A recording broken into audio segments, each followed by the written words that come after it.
দিকে চোখ লাগায়, ওই দেশ আমাদের উপরে ঘা লাগায়।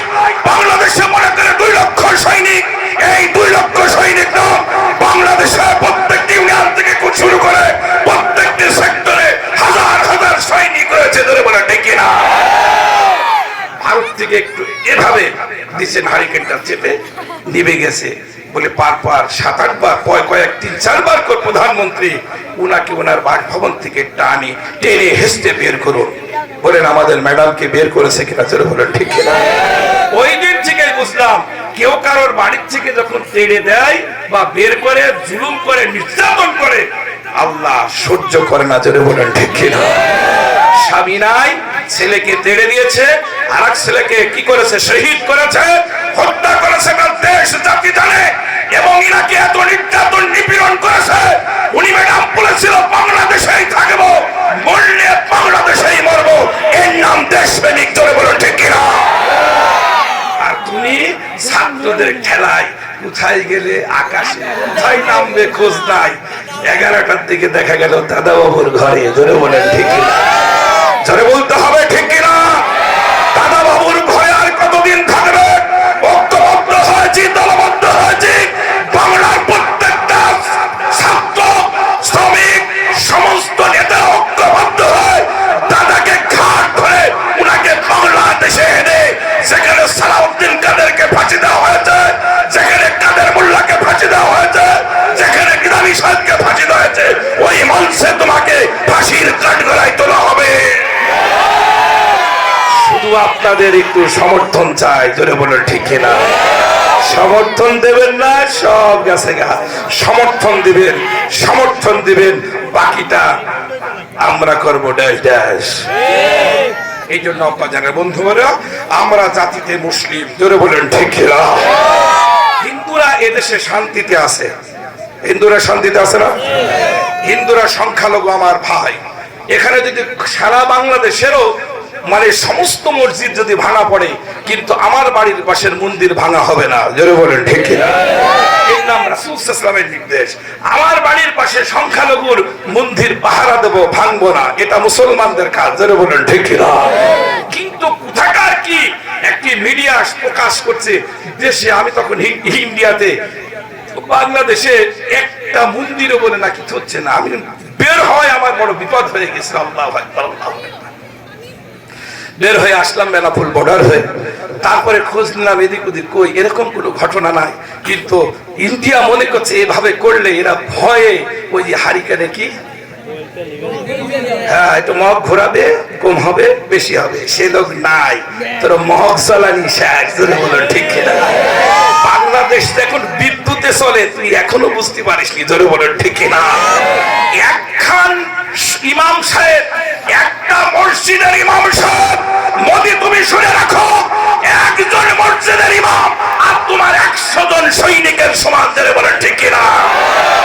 100টা অস্ত্র আর বাংলাদেশের একটা ইমামের হাতে শুধু একখান লাঠি থাকবে, এইটাই যথেষ্ট। তোমাকে ভয় পায় না বাংলাদেশ, যদি বলে ঠিক না? এখনো সময় আছে, তাড়াতাড়ি বর্ডার খুলে দাও, সবকিছু চলাচল করতে থাকুক। না হলে আমরা যদি একদম বলি তোদের জীবনে খাবো না, তাও আমরা পারবো। আসছে, ধরে বলেন ঠিক না? জর্ডান থেকে, তারপরে আপনার নেপাল থেকে, তারপরে আপনার কি বলে মায়ানমার থেকে, সব জায়গার থেকে খাবার আমাদের কাছে আসছে, উচিত মূল্যে আমরা কিনে নেবো, ধরে বলেন ঠিক না? এই জন্য আপনাদের খেদমতে বলতে চাই, ওদিকে যাব না। আমি আয়াত তেলাওয়াত করছি, এর উপরে কথা হবে, একটু সময় বেশি লাগবে না, অল্প সময়ের ভিতরে 4টি আয়াতের উপরে কথা বলার তৌফিক দান করুক, জোরে বলেন আমিন। আর একবার জোরে হলো না, একটু জোরে কণ্ঠ খুলে আরেকবার। যা ঠিকঠাক আছে তো, সামনে শুরু হবে। এতদিন যা করছে সবকিছু দূর হবে, কারণ পাইপ সবসময় পরিষ্কার রাখবেন, কারণ এই কণ্ঠের মালিককে।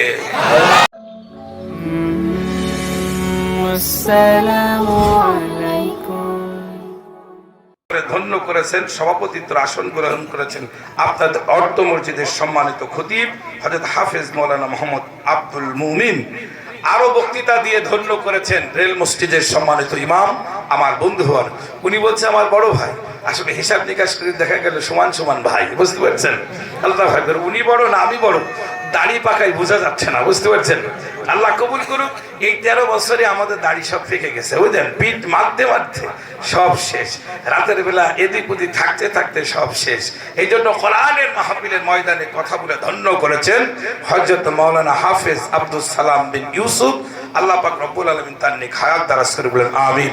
মঞ্চে বসা ওলামা হযরত, সামনে বসা আমার প্রাণ প্রিয় আপন জনেরা, আর আমার ডান সাইডে বসা এই অত্র অঞ্চলের সকলের প্রিয়জন, সকলের প্রতি সালাম দিব। পর্যটক মা বোনদের প্রতি আরেকটিবার সালাম দেব। সবাই জবাব দেন কণ্ঠ খুলি, আসসালামু আলাইকুম ওয়া রাহমাতুল্লাহ। আপনারা সবাই ভালো আছেন? আমি খুব ভালো আছি আপনাদের দোয়ায়, কিন্তু বিশেষ করে আরেকটু দোয়া না করলেই না। এই যে আপনাদের পাশে পাশে দেখেন, মুরব্বীদের পাশে পাশে কিছু ছেলেরা সন্তানেরা বসে আছে, যুবকেরা, এদের কিন্তু ভূমিকা অনেক বেশি, ধরে বলেন ঠিক কিনা? পান্টি কলেজ ময়দানে যদি 5ই আগস্ট ঘটনা ঘটতো না ঘটতো, এই পান্টি কলেজ ময়দানে আলোচনা হতো কিনা আল্লাহ ভালো জানে, জোরে বলেন ঠিক কিনা? এরকম তরতাজা, আমিও টিচার, আমিও শিক্ষক, সুবহানাল্লাহু তাআলা। 5ম শ্রেণী থেকে 3 থেকে 1, 2, 3, 4, 5 থেকে শুরু করে কলেজ, ইউনিভার্সিটি, হাই স্কুল, বিশ্ববিদ্যালয়ের সকল ছাত্ররা মিলে বাংলার একটি ঐতিহ্য, বাংলার কালো মেঘ কালো হয়েছিল কে, সেটাকে আল্লাহর কৈফি আওয়াজ দিয়ে ছাত্রদের হাতে বাংলাদেশ তুলে দিয়েছে নতুন করে, যারা বলে ঠিক কিনা? আমার বাবা একজন বীর মুক্তিযোদ্ধা, 1971 সালের বীর মুক্তিযোদ্ধার সন্তান ফারুক আজম জিহাদি, my father is freedom fighter. আমি বীর মুক্তিযোদ্ধার সন্তান হিসাবে অনেক জায়গায় বলতাম এদেশে আরেকটিবার যুদ্ধ হবে, ওই যুদ্ধে আল্লাহু আকবার দেশের বাক স্বাধীনতা ফিরে আসবে। যুদ্ধ হয়েছে, কিন্তু আলহামদুলিল্লাহ আমার বাবারা অংশগ্রহণ করতে পারে নাই। আমরা একটু উস্কানি দিয়েছি, কিন্তু অংশগ্রহণ করতে পারি নাই। তবে আরেকটিবার যুদ্ধ হবে, ওই যুদ্ধে বাংলার পার্লামেন্টে কোরআন দিতে হবে, বাংলার পার্লামেন্টে হক সাফ মানুষ দেখতে চাই। কে কে পার্টির সকল ভাইয়েরা হাত তুলে মহান আল্লাহকে দেখা।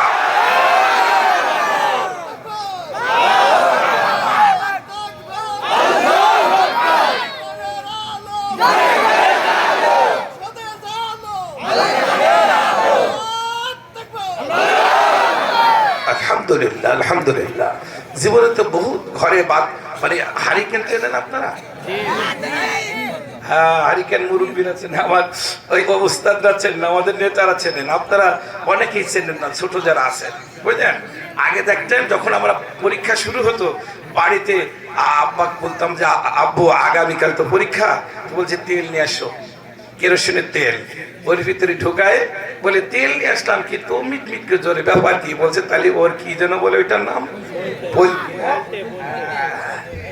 ও শেষ কোথায় বলবো। আবার বাজারে যেতাম, যাই সুতা দিয়া তৈরি করা কি, ওটা নিয়ে আবার লাগায় সুন্দর করে, একটু জোর দিলে জোর, আবার একটু আস্তে দিলে কি আস্তে, চাপ দিলে নিচের দিকে আলো কমে যেত, আর এভাবে দিলে কি বেড়ে যেত। বাংলাদেশটা সুবহানাল্লাহু তাআলা এভাবে চাপ দিয়া আর এইভাবে নামাইয়া নিচের দিকে আর সামনের দিকে চাপ দিত আমাদের পশ্চিম সাইডের একটা দেশ, জোরে বলুন ঠিক কিনা? জোরে বলতে হবে ঠিক কিনা? ওই দেশ আমাদের দিকে চোখ লাগায়, ওই দেশ আমাদের উপরে কান লাগায়। বাংলাদেশে মনে করে 2 লক্ষ সৈনিক, এই 2 লক্ষ সৈনিক নাম বাংলাদেশের প্রত্যেকটি ইউনিয়ন থেকে শুরু করে প্রত্যেকটি সেক্টরে হাজার হাজার সৈনিক রয়েছে, ধরে বলে ঠিক কিনা? ভারত থেকে একটু এভাবে দিচ্ছেন, হারিকেনটা চেপে নিভে গেছে বলে পার 7-8 বার, কয়েক 3-4 বার করে প্রধানমন্ত্রী উনাকে ওনার বাসভবন থেকে টেনে হেসতে বের করুন, বলেন আমাদের ম্যাডামকে বের করেছে কিনা, চলে বলেন ঠিক কিনা?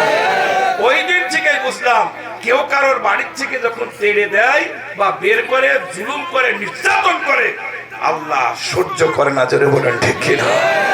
স্বামী নাই, ছেলেকে তেড়ে দিয়েছে, আর এক ছেলেকে কি করেছে, শহীদ করেছে, হত্যা করেছে, তার দেশ জাতি জানে।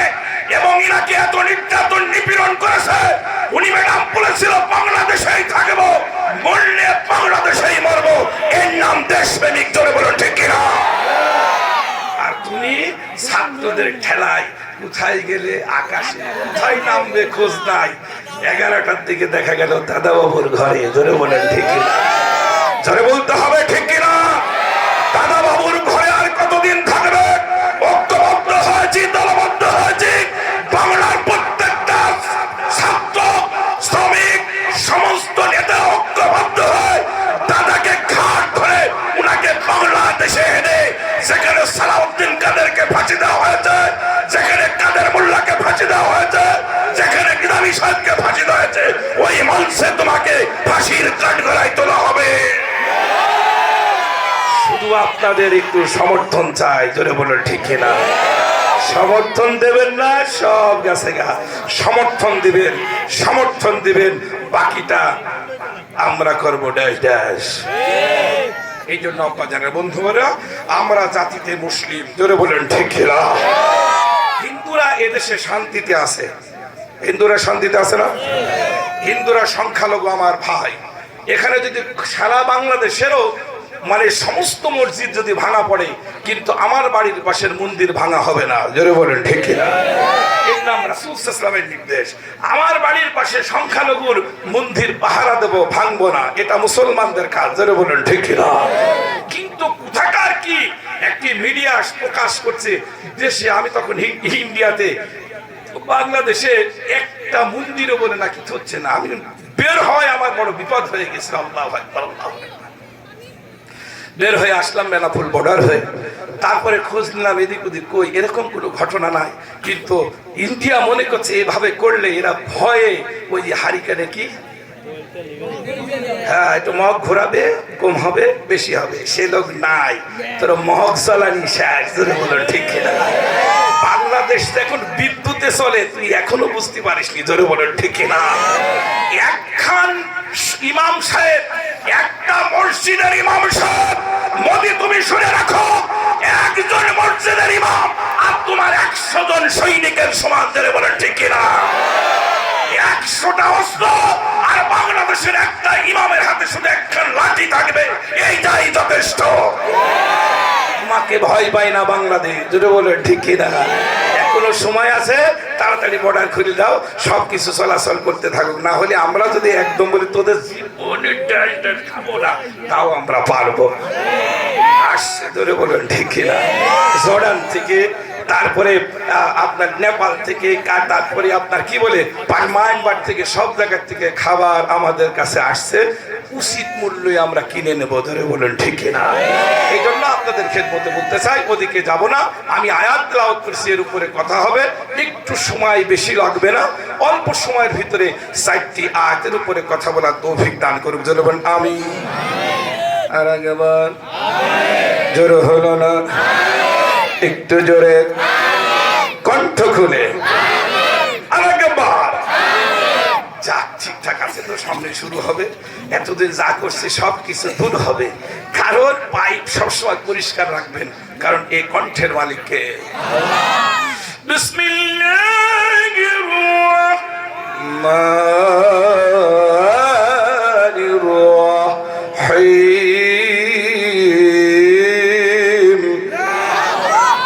আমার পরম দয়ালু কার নামে শুরু করলাম? সবাই বলুন কার নামে? দয়াময় পরম দয়ালু আমার আল্লাহর নামে শুরু করলাম। বিসমিল্লাহির রহমানির রহিমের ভিতরে 19টি হরফ আছে। কয়টি? 19টি হরফ আছে। হুজুর বললেন বিসমিল্লাহ দিয়া কোনো কাজ যদি শুরু হয়, ওই কাজে বরকত হয়। বরকত হয়। তাইলে আমরা বিসমিল্লাহ দিয়া শুরু করলাম। এখানে যারা বসে আছেন, আল্লাহর হস্তে আপনাদের রহমত আর বরকত দেবে। আর মাঝে সাঝে রহমতের পানি একটু ঠান্ডা পড়বে। এটা দিয়ে কষ্ট পাবেন না, মনে করবেন ঠান্ডা লাগবে না, ঠান্ডাও লাগবে না। কারণ কত নির্বাচনে গেল মানুষ, সকালবেলা এসে কণ্ঠ ভাঙা, কিন্তু আপনাদের জিহাদি হুজুর কুরাইশের সাথে প্রতিদিন কথা বলেন, জসিমের সাথে কথা বলেন, কিন্তু কুরাইশ আর জসিম বলে ভাই আপনার কণ্ঠ ঠিক থাকে কেমনে? আপনি প্রতি রাত 2 থেকে 3 ঘন্টা ওয়াজ করেন কিন্তু কণ্ঠ ভাঙে না, কারণ কি? আমি বলি কণ্ঠের মালিক কে?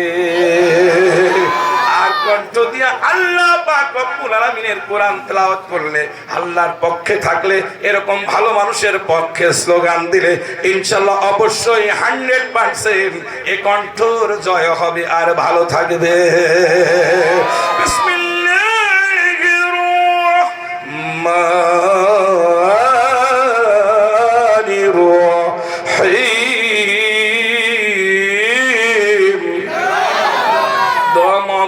দয়াময় পরম দয়ালু আল্লাহর নামে শুরু করলাম। কণ্ঠ ছেড়ে বলুন লা ইলাহা, আওয়াজ হয় না, লা ইলাহা ইল্লাল্লাহু মুহাম্মাদুর রাসূলুল্লাহ সাল্লাল্লাহু আলাইহি ওয়াসাল্লাম। হারামাল্লাহু আলাইহিন নার। হুজুর সাল্লাল্লাহু আলাইহি ওয়াসাল্লামের হাদিস আংশিক আকারে ছোট্ট আকারে তেলাওয়াত করলাম। হুজুর বললেন কেউ যদি লা ইলাহা ইল্লাল্লাহ, নেই কেউ আল্লাহ ছাড়া, আল্লাহ ছাড়া কেউ নাই, এটা মনে প্রাণে অন্তর দিয়ে বিশ্বাস করলো। হুজুর বললো যে ব্যক্তি বিশ্বাস করে ফেললো, হারামাল্লাহু আলাইহিন নার, সে ব্যক্তির জন্য আল্লাহ জাহান্নামের আগুন হারাম করে দিল। তাইলে আমরা জাহান্নামের আগুন হারাম করতে চাই কিনা? জোরে বলেন চাই কিনা? ভাইরা আমার, এইবার সুবহানাল্লাহু তাআলা মহান আল্লাহ পাকের এই 4টা আয়াত তেলাওয়াত করেছে, অনুবাদটা শুনে নি। আল্লাযীনা, বলুন, আল্লাযীনা হুম ফি সালাতিহিম খাশিউন। আল্লাহ পাক বললেন, আল্লাহু আকবার বললেন, যারা নিজেদের নামাজে বিনয় আর নম্র হয়, যারা কি নিজেদের নামাজ মানে সালাত, কি নিজেদের সালাত এ নম্র ভদ্র, আহা নম্র ভদ্র, বলে নামাজের নম্র কি, নামাজের ভদ্র কি? হুজুর বললেন, আল্লাহ পাক বলে দিলেন, নবী হে আপনি বলুন, যে ব্যক্তি তার নামাজে নম্র আর ভদ্র চিত্তে ধৈর্যের সাথে যে ব্যক্তি সালাত আদায় করে, আল্লাহ পাক রব্বুল আলামিন বললেন এই ব্যক্তির সালাত আমি আল্লাহ পাক বিদ্যুতের মতন কবুল করে থাকি। এইবার 2 নম্বর যে আয়াতটা আমি তেলাওয়াত করেছি কোরআনের আয়াত দিক থেকে এটা 3 নম্বর আয়াত। তেলাওয়াত কিতর জন্য আমি 2 নম্বরে তেলাওয়াত করেছি। বলুন, বিসমিল্লাহির রহমানির রহিম।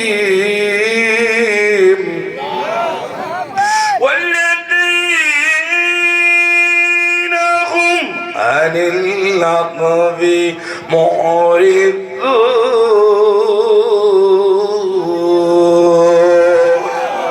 আল্লাহ পাক বললেন, ওয়াজাতাম, খারাপ আজব আজব কথা মুখ দিয়া বলা যাবে? যাবে? মিথ্যা সত্য বলা যাবে? সত্য বলা যাবে, মিথ্যা বলা যাবে না। আজব আজব যে কথা বললে শুধু গুনাহ হয়, যে কথা বললে ইসলামের ক্ষতি হয়, যে কথা বললে মানুষের ক্ষতি হয়, এমন কোন শয়তানি কথা মুখ দিয়া বলা যাবে? আর একবার প্রিয় ভাইরা, এইবার আরেকটি আয়াতে মানে 3য় নম্বর তেলাওয়াতকৃত আয়াত, 3য় আর কোরআনের আয়াত অনুসারে সূরাতুল মুমিনিনের আয়াত অনুসারে যে আয়াতের অনুবাদ করছি এটা হচ্ছে 4th নম্বর আয়াত। আল্লাহ পাক সুবহানাহু ওয়া তাআলা বললেন, ওয়াল্লাযীনা হুম লিয-যাকাতি ফাঈলুন।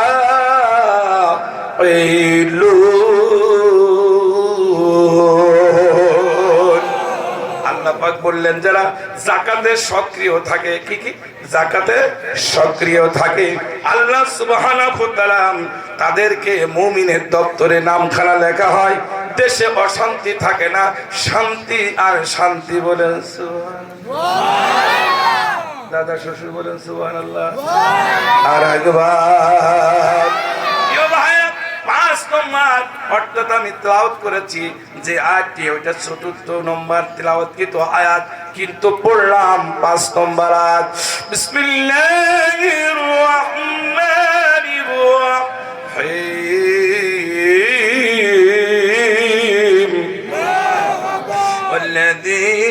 والذين هم لفروجهم حافظون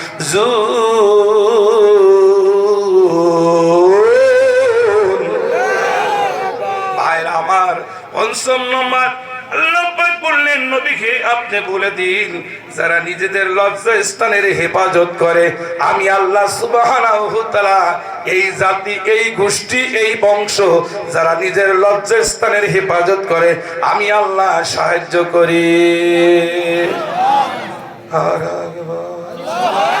একটু জোরে বুঝতে পারছি। এখানে যদি কোরআনের মাহফিল না হয়, এরকম লাইটিং মাইটিং সব ঠিক, কিন্তু কোনো প্রসার না হয়ে রাত 10টার পরে যদি হতো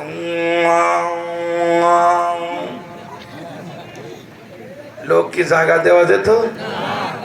আবার এই দেখেন কত মানুষ দাঁড়ায় আছে, ইনারাও দাঁড়া থাকতো না, বসতো। ধরে বলেন ঠিক কিনা? টাইম দিছি 30 মিনিট, একটু বসেন বাবারা। এত লোক বসে আছে, আপনারা ঠান্ডায় দাঁড়িয়ে আছেন, কষ্ট আপনাদের লাগে না, আমার লাগে।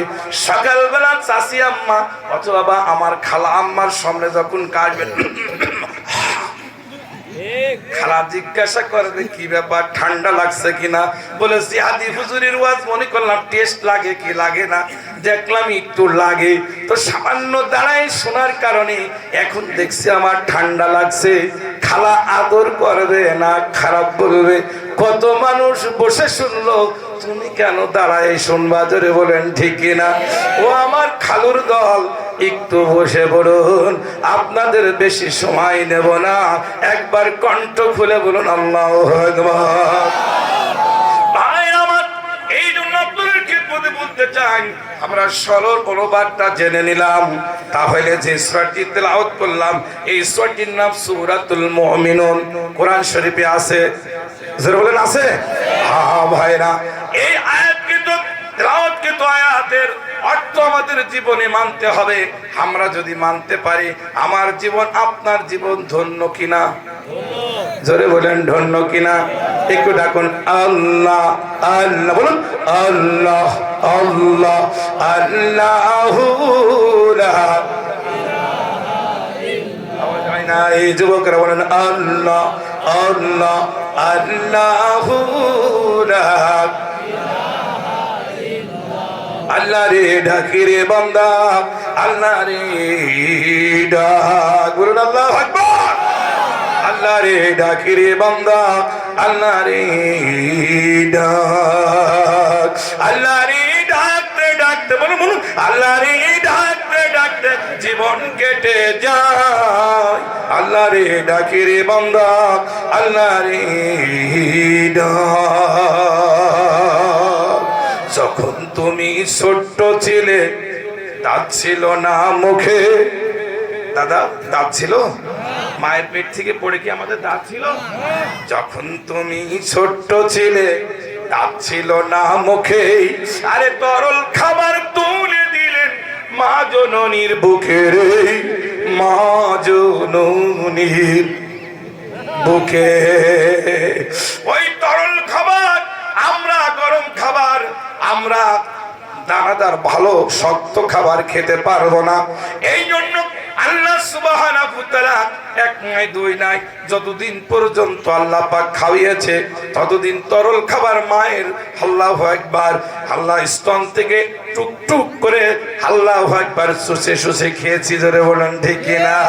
যখন তুমি ছোট্ট ছিলে, বলুন যখন তুমি ছোট্ট ছিলে, দাঁত ছিল না মুখে, আরে তরল খাবার তুলে দিলেন মা জননীর বুকে রে, মা জননীর বুকে।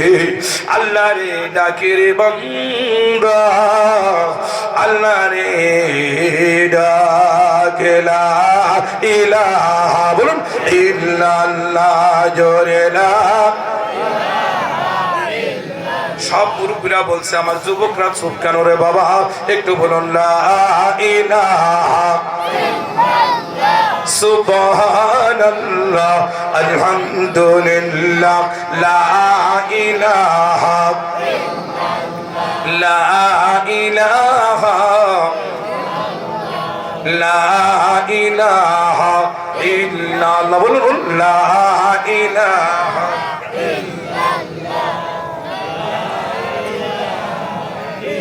লা ইলাহা ইল্লাল্লাহু মুহাম্মাদুর রাসূলুল্লাহ সাল্লাল্লাহু আলাইহি ওয়াসাল্লাম। আমার প্রিয় ভাইরা, এখানে যারা উপস্থিত রয়েছে তাহলে আমরা গোলাম কার? হাত তুলে বলুন কার? দু হাত তুলে বলুন কার? আমরা গোলাম আল্লাহর। তাহলে এখন আমরা গোলাম হয়ে গেলাম।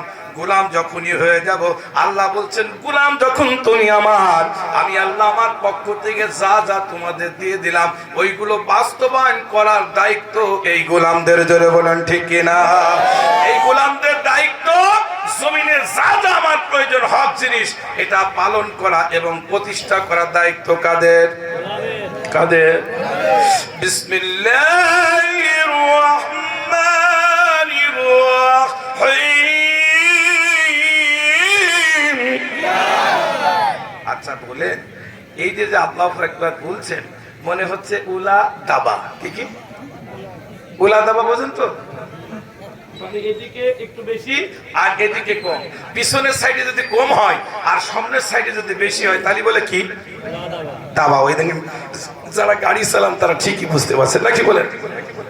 সমস্যাটা যদি আল্লাহু আকবার বলা হয় খুশি হবেন না আল্লাহ? যারা বলেন কে?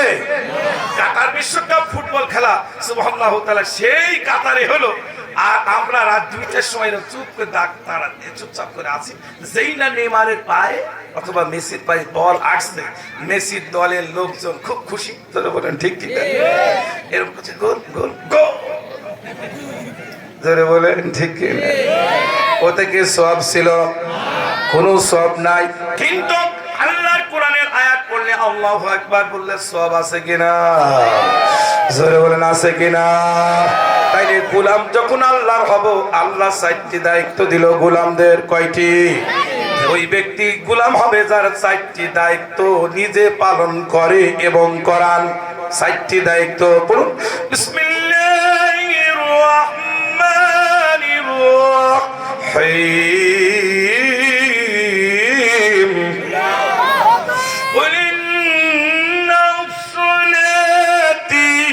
ونسكي ومحياي ومماتي لله رب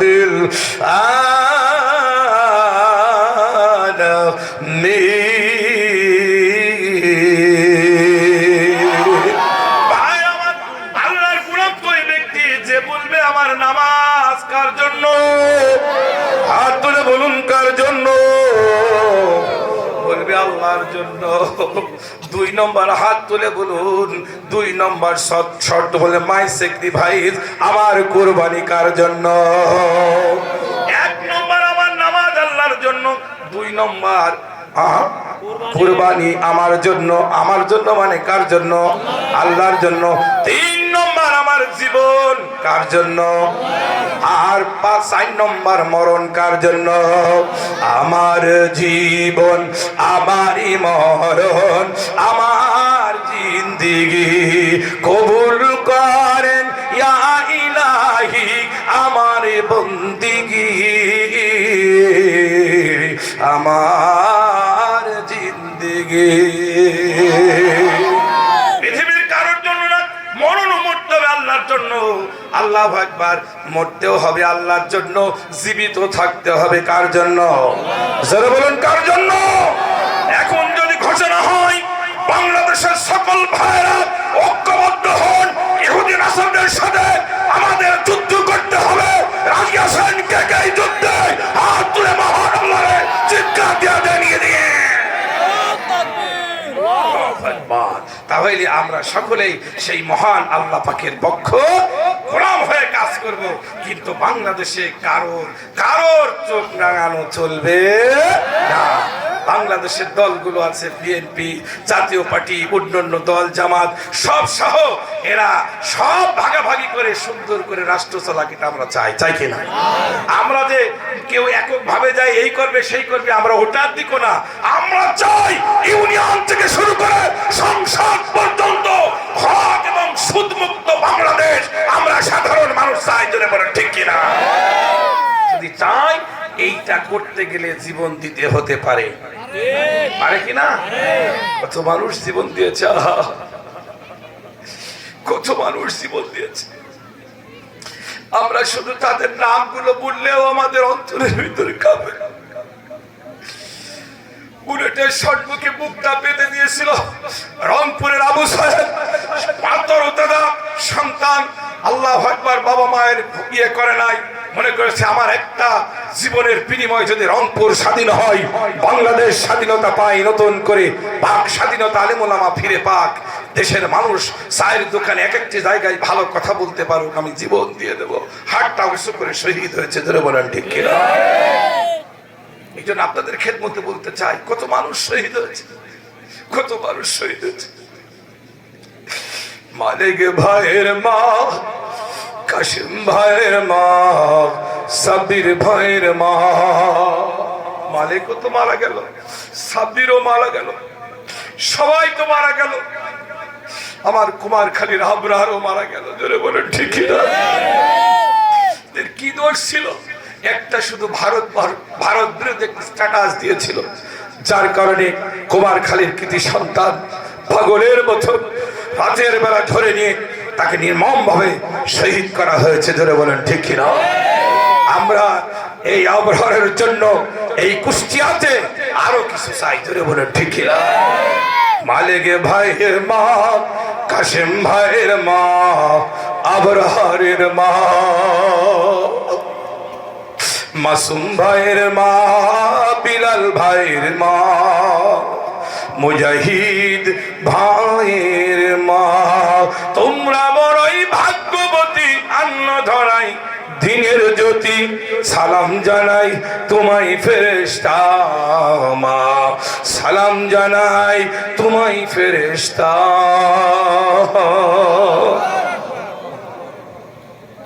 মালিক ভাইয়ের মা, কাশিম ভাইয়ের মা, বিলাল ভাইয়ের মা, শিফন ভাইয়ের মা, মুজাহিদ ভাইয়ের মা, তোমরা যারাই ভাগ্যবতী, বলুন তোমরা যারাই ভাগ্যবতী, আনলো ধরাই দিনের জ্যোতি, সালাম জানাই তোমায় ফেরেশতা মা, সালাম জানাই তোমায় ফেরেশতা। কেউ হারিয়ে ভাই, আবার কেউ হারিয়ে ছেলে, আবার কেউ হারিয়ে দিনের সাথে নিঃস্ব এ ধরায়। কেউ হারিয়ে ভাই, বলুন কেউ হারিয়ে ভাই, কেউ হারিয়ে ছেলে, আবার কেউ হারিয়ে দিনের সাথে নিঃস্ব এ ধরায়। ও আমার ভাই, এই জন্য আছেন মুজাহিদদের পক্ষে থাকতে হবে। সাহাবায়ে কিরামদের ভিতরে হযরত খুবাইব রাদিয়াল্লাহু তাআলা জীবনীর ভিতরে দেখলাম অনেক বয়স্ক সাহাবী মক্কা থেকে যখন মদিনায় সব হিজরত করলো, কিন্তু হযরত খুবাইব রাদিয়াল্লাহু তাআলা হিজরত করেন নাই। মুরব্বি, উনি সবচেয়ে গরীব সাহাবী। আল্লাহু আকবার। ওনার কাজ ছিল মহান আল্লাহকে ডাকা, রাসূলের দ্বীন জমিনে প্রতিষ্ঠার জন্য, আল্লাহর দ্বীন জমিনে প্রতিষ্ঠার জন্য প্রত্যেকটি মানুষের দ্বারে দ্বারে যেত। ওই লোকটির নাম হযরত খুবাইব রাদিয়াল্লাহু তাআলা। জোরে জোরে বলেন আল্লাহু আকবার। আওয়াজ হয় না, জোরে বলেন আল্লাহু আকবার। প্রিয় ভাইরা আমার, এরপরে কি হলো? আল্লাহু আকবার, আল্লাহু আকবার। কত যুদ্ধ হলো, অনেক যুদ্ধে বেঈমান কাফেরেরা মারা গেল, কিন্তু আবু জাহেল একটি যুদ্ধেই মারা যায়। ওই যুদ্ধে মারা যাওয়ার পরে আবু জাহেলের সন্তান বলল যে এই আমার আব্বার মৃত্যুর প্রতিশোধ নিতে হবে। এই বলে খুঁজতে লাগলো, মুসলমানদের যেখানে পায় সেখানেই ধরে গুম করে। দেখেন 13 বছরে কত মুসলমান, কত শিবিরের সাথীদের, কত ছাত্র দলের ছেলেদের, কত বিএনপি কর্মীদের, কত জামাত শিবিরের নেতাদেরকে ধরে ধরে রাতের বেলা গুম করা হয়েছিল। জোরে বলেন ঠিক কিনা? জোরে বলতে হবে ঠিক কিনা? এই সব কিছু করার পরে আল্লাহর কুদরত নিয়ামত, আল্লাহু আকবার, গুম খুন ছিল তাদের রাজনীতি, আবু জাহেলের গোষ্ঠীর রাজনীতি ছিল এটা। জোরে বলেন ঠিক কিনা? আল্লাহ পাক রব্বুল আলামিন, ও পর্দার মায়েরা খেয়াল করে শুনুন, আবু জাহেলের সন্তান তরবারি নিয়ে খোঁজাখুঁজি করে, যেখানেই পায় সেখানেই হত্যা করে, যেখানেই পায় সেখানে হত্যা করে। মনে মনে চিন্তা করলো দেখা কারোর পাওয়া যায় কিনা। অনেকেই মক্কা ছেড়ে মদিনায় চলে গেল, মক্কা ছেড়ে মদিনায় চলে গেল। কিছু সাহাবী যারা নিরপেক্ষ থাকলো, মনে করলো আমরা মুরব্বী, আমাদের আর কি বলবে। তার ভিতরে হযরত খুবাইব রাদিয়াল্লাহু তাআলা, উনি দিন আনতো দিন খেত, ওনার কোনো অর্থ সম্পদ ছিল না।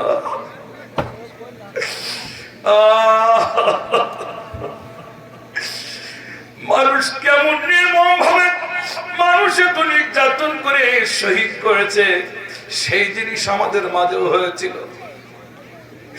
হযরত খুবাইবের জীবনীর ভিতরে দেখলাম, আল্লাহু আকবার, আবু জাহেলের সন্তান খুঁজতে খুঁজতে অনেকে যখনই পায় তখনই কচুকাটা করে। কিন্তু হযরত খুবাইব মুরব্বি সাহাবী, ওনাকে ওনার বাড়ির সামনে গিয়ে ডাকছেন, কেউ কি ঘরের ভিতরে আছেন? হযরত খুবাইব অমনি করে ঘরের ভিতর থেকে বের হয়ে আসলো। আসার পরে চুপ করে দাঁড়িয়ে রইল। খুবাইবকে অকাতর অনার্থক বাজাটা তার গায়ে আঘাত করলো। খুবাইব চোখের পানি ছেড়ে দিল। আবু জাহেলের সন্তান বলছেন, এখনই তোমাকে হত্যা করা হবে, এখনই তোমাকে হত্যা করা হবে। আল্লাহ পাক রব্বুল আলামিনের রাসূলের সাহাবী চোখের পানি ঝরাইয়া কাঁদে আর বলে, দোষটা আমার কি? বলে, দোষ তো তোমার না, আল্লাহর নবী মুহাম্মদ রাসূলুল্লাহ সাল্লাল্লাহু আলাইহি ওয়াসাল্লামের সাহাবী, এটাই তোমার দোষ। কুরআন পড়ো, এটাই তোমার দোষ। হাদিস মানো, এটাই তোমার দোষ। তুমি এতক্ষণ কি করতেছিলে? বলে, সালাত পড়তেছিলাম, নামাজ আদায় করতেছিলাম। বলে, এই নামাজটা তুমি কতক্ষণ ধরে পড়তেছিলে? বলে, আল্লাহ পাক রব্বুল আলামিন কোরআনে যে নিয়ম দিয়েছে, নীতি দিয়েছে, ওই নিয়ম অনুসারে পড়ছিলাম। বিসমিল্লাহ, বিসমিল্লাহির রাহমানির রাহিম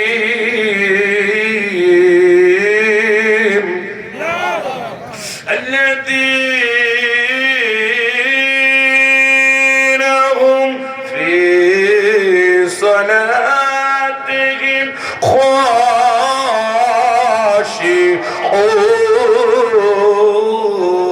خاشعون يوم عيامت এই সাহাবী বলল, ধীর স্থির ভাবে সুন্দরভাবে মহান আল্লাহর সামনে দাঁড়িয়েছিলাম। বলে, তোমার আল্লাহ কি করতে পারে এটাই দেখবো। এই বলে খুবাইব রাদিয়াল্লাহু তাআলাকে অমনি করে কত নির্মম ভাবে দেখেন, খুবাইবকে অমনি করে ধরে একটা কোপ দিয়ে হাতটা ফেলাইয়া দিল, চোখের পানি ছিটকাতে লাগলো। বলছে, আমার জীবন চলে যাবে কিন্তু লা ইলাহা ইল্লাল্লাহর কালিমা ছাড়তে রাজি না। এরপরে আল্লাহ পাকের কুদরত জামাত, এরপরে ওনাকে ধরে নেওয়া হলো। যাওয়ার পর একটি পাহাড়ের পদপাশে, ওই রাস্তা দিয়ে সবাই যায়। মুরব্বি সাহাবী, ওই তো আমার দাদার মতন, আল্লাহু আকবার, শরীর থেকে চামড়াগুলো কেটে কেটে ফেলায়। মুরব্বি শুধু হু শব্দটা করে আর মুখ দিয়ে বের হয় আল্লাহ আল্লাহ।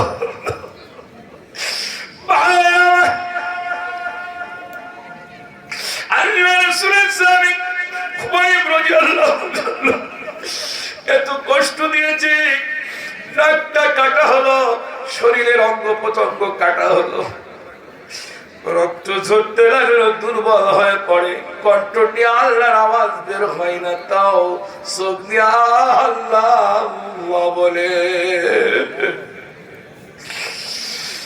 আবু জাহেলকে, আবু জাহেলের সন্তান অমনি করে উৎপাত, শয়বাত, সমস্ত লোকজন এসে বলছেন, এখনই হত্যা করা হবে, এখনো সময় আছে, কালিমা ছেড়ে দাও। তখন বলেছেন, আমি পড়ে নিয়েছি লা ইলাহা ইল্লাল্লাহু মুহাম্মাদুর রাসূলুল্লাহ। এই কালিমা যখন পড়ে নিয়েছি আমি আমি কখনো এই কালিমা ছাড়তে পারবো না, কারণ আমার রাসূল বলে দিয়েছেন। আল্লাহু আকবার। আমার রাসূলের মুখ দিয়ে শুনেছি, কেউ যদি আল্লাহ নবীর কালিমা যদি মুখের জবান দিয়া পড়ে, মৃত্যুর পর তার জন্য নিশ্চিত জান্নাত, আর হারামাল্লাহু আলাইহিন নার, জাহান্নামের আগুন বান্দার জন্য আমার আল্লাহ হারাম করে দিবে। আর একবার কি ছিল বিশ্বাস, আর কি ছিল শক্তি, আর কি ছিল দৃঢ়, একটু খেয়াল করুন। এরপরে কি হলো, আল্লাহর পুত্র সুবহানাহু ওয়া তাআলা হযরত খুবাইব রাদিয়াল্লাহু তাআলা যখন এই কথা বললেন, পড়ে গেলেন। এরপরে যখন তার কান কাটতে লাগলো, ওটা হাতটা বাম হাতটা শরীরের চামড়া তখন চলতে লাগলো, চোখ দিয়ে পানি বের হয়, পানি পড়তে পড়তে রক্ত বের হয়, আর বলে আল্লাহ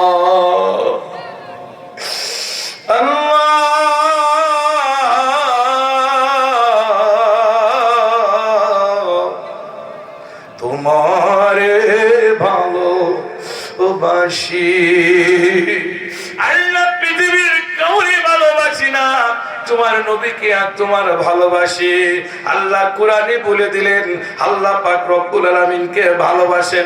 আল্লাহ কোরআনে ব্যাপক ওয়াজ করে জানিয়ে দিয়েছেন সুবহানাহু তাআলা, মহান আল্লাহ পাক রব্বুল আলামিন আল্লাহকে ভালোবাসেন, আল্লাহকে ভালোবাসেন। আল্লাহকে ভালোবাসার ব্যাপারে কোরআন মাজিদের ভিতরে ব্যাপক আয়াত নাযিল করে আল্লাহ পাক জানিয়ে দিয়েছে, আমি আল্লাহ আমারে যারা ভালোবাসে আমিও তাকে ভালোবাসবো। আল্লাহকে ভালোবাসলে আল্লাহ আমাদের ভালোবাসবে, এ কথা সত্য। জোরে বলুন, কি সত্য? কার কার বিশ্বাস হয় একটু হাত তুলে দেখান। জোরে বলুন আল্লাহু আকবার। বিসমিল্লাহির রাহমানির রাহিম। এইটা আওয়াজ হয় নাই বাবু, একটু বলুন আল্লাহু আকবার। একটু জোরে।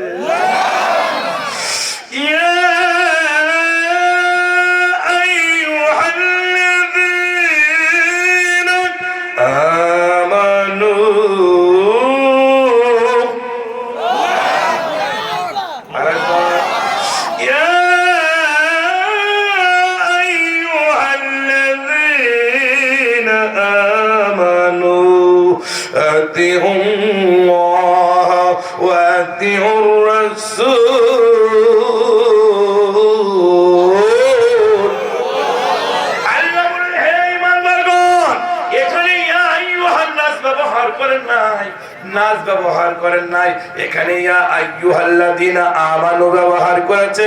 হে ঈমানদারগণেরা, তোমরা কি করো? আতিউল্লাহ, আনুগত্য করো। কার? আল্লাহর। পরে আবার বলছে আতিউর রাসূল, এবং আমার রাসূলের। আল্লাহ এবং আল্লাহর রাসূলের ইত্তেবা অনুসরণ যারা করলো, তারাই তো পরপরে জান্নাত পেয়ে গেল। জোরে বলুন আল্লাহু আকবার। আস্তিক ঐক্যবদ্ধ হতে হবে, কারোর গোলামি করব না, কারোর আনুগত্য করব না। এক আল্লাহর আনুগত্য করতে রাজি আছেন? কে কে হাত ধরে মহান আল্লাহকে দেখা। সুবহানাল্লাহ, সুবহানাল্লাহ তাআলা। আল্লাহর আনুগত্য করলে আল্লাহ সাহায্য করেন, আল্লাহ সাহায্য করেন। ভাই আমার, বন্ধুরা, ওই দেখেন না, আমাদের ভিতরে আপনাদের এখানে একটা সম্প্রদায় আছে, আমাদের বাংলাদেশে অনেক সম্প্রদায় আছে। তো এক রাজা মশাই ওনার স্ত্রীকে চুপ করে বসে আছেন। এক প্রজা এসে বলছেন, হুজুর আপনাকে একটি কথা বলবো। রাজা বলছেন, কি বলবেন বলেন। এই তো শেষ করে বলছে, কি বলবেন? তখন বলছেন, বলবোটা আর কি, আপনার স্ত্রীকে আপনি তো খুব ভালোবাসেন। বলে, হ্যাঁ ভালোবাসি। বলে, খুব ভালোবাসি, আলহামদুলিল্লাহ। তো কতটুকু ভালোবাসেন? অনেক ভালোবাসি। আপনার স্ত্রীকে আজকে ভালোভাবে জিজ্ঞাসা করবেন, আপনার ভালোবাসা দিয়া আপনার স্ত্রী সন্তুষ্ট আছে কিনা। ভালো বলেন সুবহানাল্লাহ। এরপরে আব্বা যারা বন্ধু বলে, এরপরে উনি বাড়িতে গেছেন। বাড়িতে যাওয়ার পর স্ত্রীকে জিজ্ঞাসা করছেন, আমি তো এই রাজ্যের রাজা, তুমি আমার স্ত্রী, তাই না? তো তোমাকে কি আমি সবকিছু দিতে পেরেছি? তো বলছে, সবকিছু তুমি আমাকে দিছো। রানী বলছেন, সব দিছো, কিন্তু একটা জিনিস তুমি আমাকে দাও নাই। বলে, কোন জিনিস? বলে, আপনি আমাকে কাপড় পরাইছেন, কিন্তু চুপুর কি কোনোদিন দিয়েছেন? কি কি? মানে কাপড় পরাইছেন কিন্তু চুপুর পরান না। রাজামশাই তো তাই বলছে, তাই তো তোমাকে শুধু কাপড়ই কিনে দেওয়ার, তো সুপুর তো কোনোদিন কিনে দেয়নি। এটা তো আমার তাই তাই মাজান আপনারা কাপড় পরেছেন কিন্তু চুপুর পরেন নাই, এটা তো ভিডিওর মাধ্যমে মাঝে যাচ্ছে নাকি বলেন, সম্প্রচার হচ্ছে। আম্মা আপনাদের জন্য একটু আওয়াজ হয়ে মোনাজাত হবে। তো বলে কি সুবহানাল্লাহ, কাপড় জীবনে পড়ছে কিন্তু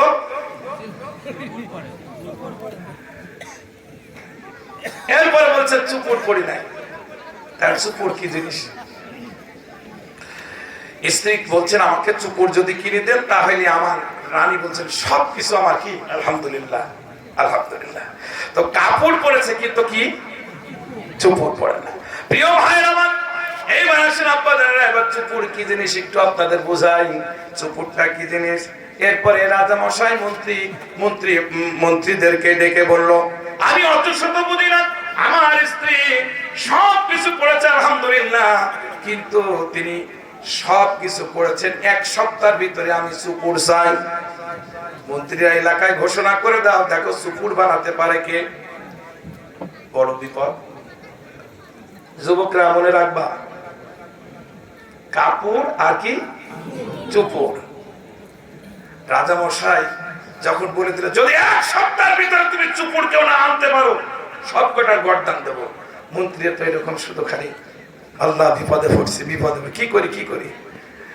এরপরে এক সপ্তাহ ঘোরাঘুরি করার পরে কেউ পারেন নাই, পারার কারণ নাই। তখন বলছে এই এলাকার ভিতরে দেখো যারা কাপড় তৈরি করে চুপুর তৈরি করে তাদেরকে ডাকো।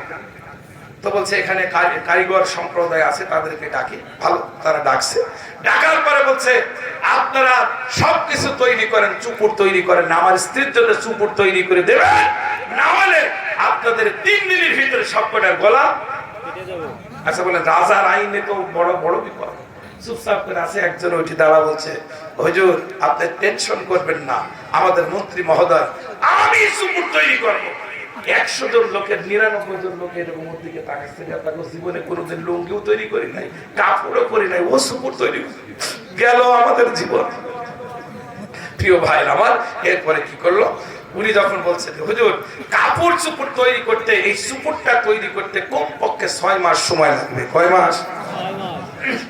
তখন বলছে ঠিক আছে, পরে চুপুর তৈরি শুধু 6 মাস না, অনেক টাকা ব্যয় হবে। বলে কত টাকা লাগবে? আমার অর্থমন্ত্রীর কাছ থেকে সব নিয়ে যাও। অর্থমন্ত্রীর পেশ টাকা টুকি বাগাইছে, নেওয়ার পরে বাড়িতে নিয়ে বসে আছে। ওই যে 99 জন লোক ওই সম্প্রদায় সবাই গেছে, এই তুই জীবনে কাপড় লুঙ্গি কোনো কিছু তৈরি করবি তুই কেন? বলে পাগল, 3 দিনই তো মরে যাতেছিলাম, 3 দিনে আমাদের সবার মাথা রাজামশাই কেটে দিত। কমপক্ষে 6 মাস তো সময় লাগছে।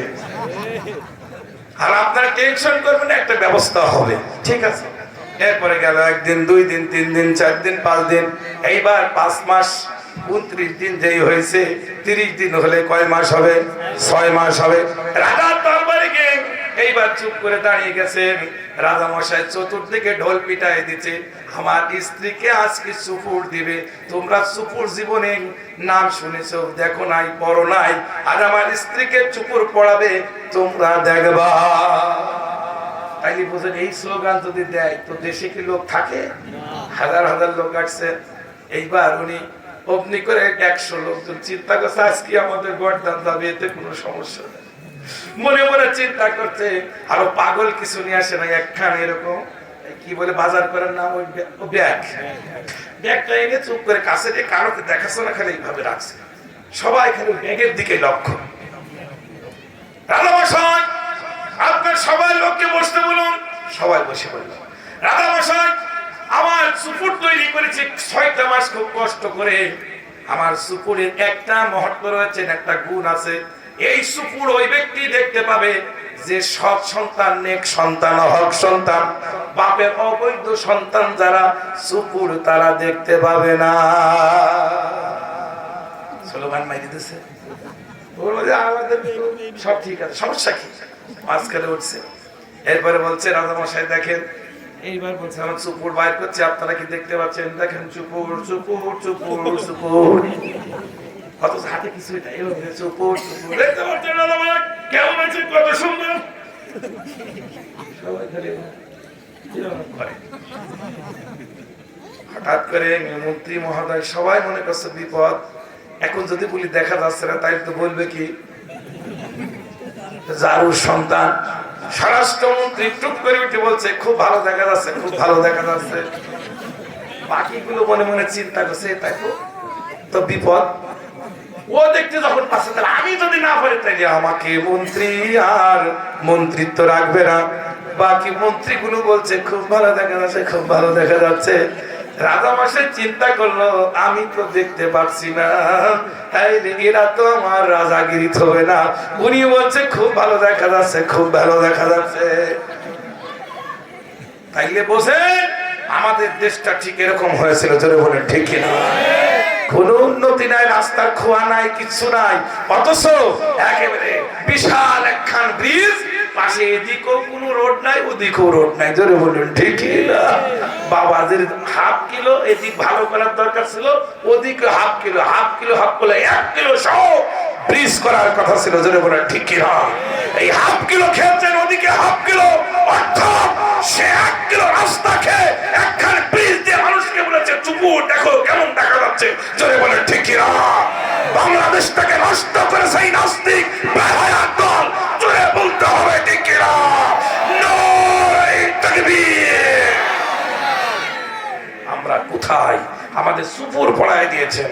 এরপরে রাজামশাইর স্ত্রীকে এরকম নিয়ে টেনে বলছে আপনি খোলেন কাপড়। কাপড় খোলাইয়া উলঙ্গ অবস্থায় মানুষের সামনে দেখাইয়া দিল, আর বলছে চুপুর পড়াচ্ছে। রাজামশাই কেমন দেখা যাচ্ছে? রাজা বলছে খুব ভালো দেখা যাচ্ছে, খুব ভালো দেখা যাচ্ছে।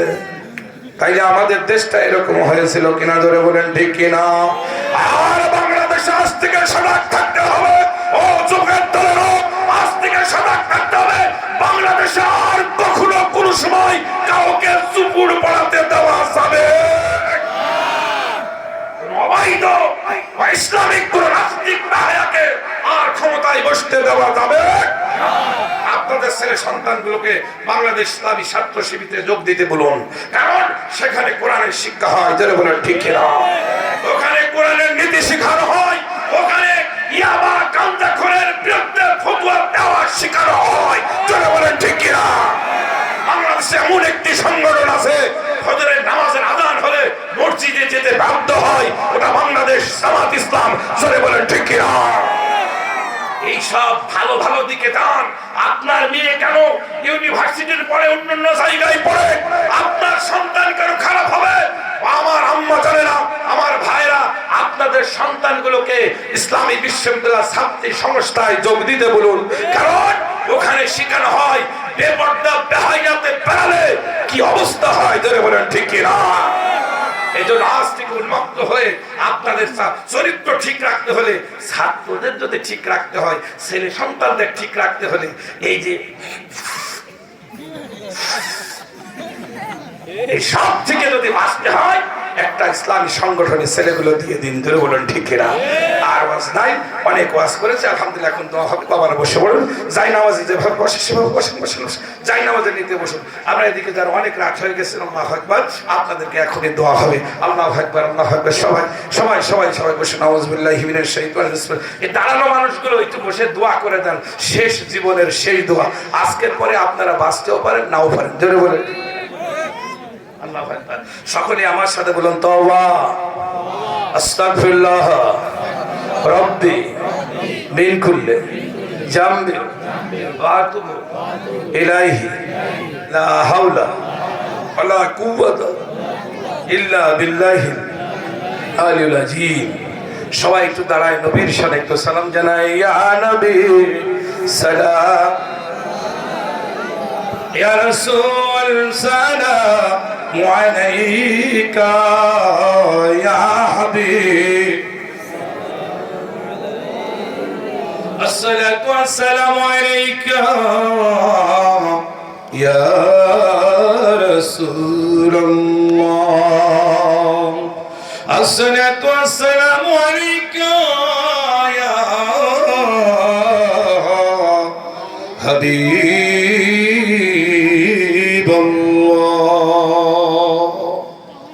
ঘুমতে আব্বা হারাইলেন, সেই সাবে আম্মা হারাইলেন, সগেতে জগৎ দিলেনি ইয়া নবী সালাম আলাইকা ইয়া রাসূল ইয়া হাবিব সালাম আলাইকা সালাম الصلاة والسلام عليك يا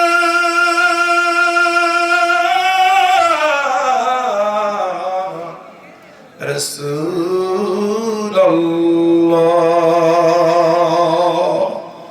الصلاة والسلام عليك يا حبيب الله নবী না হয়ে দুনিয়ায় না হয়ে ফেরেশতা খোদার হয়েছি উম্মত তোমার তার তলে শুকর হাজার বার ইয়া নবী ইয়া রাসূল সালাম আলাইকা ইয়া হাবিব الصلاة والسلام عليك يا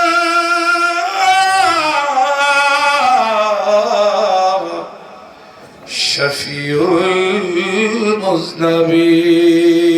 المذنبين الصلاة والسلام عليك يا رحمة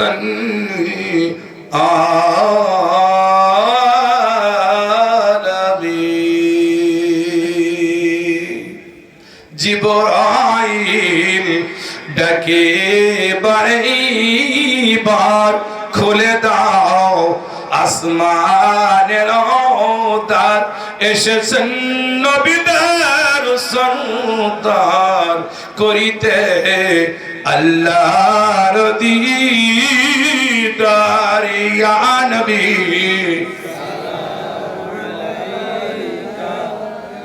يا حبيب سلام عليك سلام